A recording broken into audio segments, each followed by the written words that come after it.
Want to know why? Ask. How? Howard, the humongous Cody the videographer is back, and we have the following subject. Peter Baker, an extraordinarily knowledgeable, intelligent journalist. He's the White House reporter for the New York Times, said something profoundly stupid this week.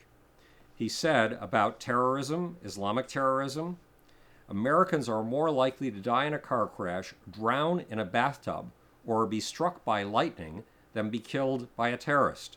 Now, statistically speaking, Peter Baker is absolutely right. But before we go into his flaw, let me tell you the corollary to what he just said.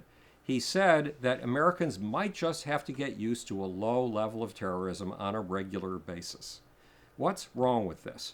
Yes, he's absolutely right. You're more likely to drown in your bathtub than you are to be killed by a terrorist attack.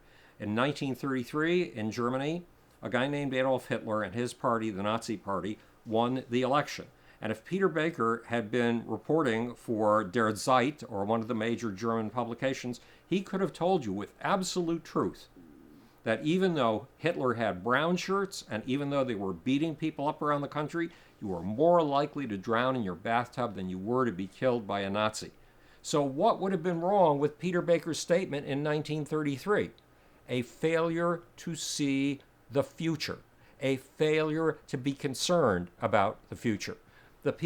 We've had attacks in the last 48 hours. I'm speaking to you on Saturday, January 16th. In the last 48 hours, we've had an attack in a hotel in Africa that killed, in Burkina Faso, that killed 20 people. We've had an attack in Somalia that has killed, quote, scores of people, which means somewhere between 40 and 80 people, possibly even more. We've had a third attack. Let me look at my notes and we'll see where the third attack was. It was in Jakarta.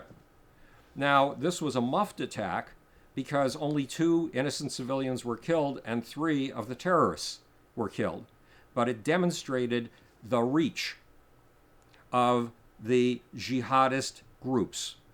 It is large. And what is the major target, the big one, the one that every single jihadist leader wants to bring home to show that he is a global leader who can unite the people of Islam? It's the United States. I'll read you a little statement from al-Qaeda's online magazine, Al-Ansar. This was written in 2002, but it is still relevant today. It inspires folks like Abu Bakr al-Baghdadi, the caliph of ISIS, Abu Bakr Shekau, the leader of Boko Haram, and Mokhtar bin Mokhtar, the guy behind the attack on a luxury hotel in Burkina Faso that killed 20 people. This statement it accurately reflects their feelings. And al-Qaeda said, the elements of the collapse of Western civilization are proliferating. That's a phrase you hear in a lot of different jihadist sources. In spite of all the characteristics of power at their command, these infidel states are no more than a handful of creatures on the speck of dust called planet Earth. Allah told us of the certainty of the annihilation of the infidels, not the conversion of the infidels, the utter annihilation of the infidels. That's you, me, and Cody, who's behind the camera.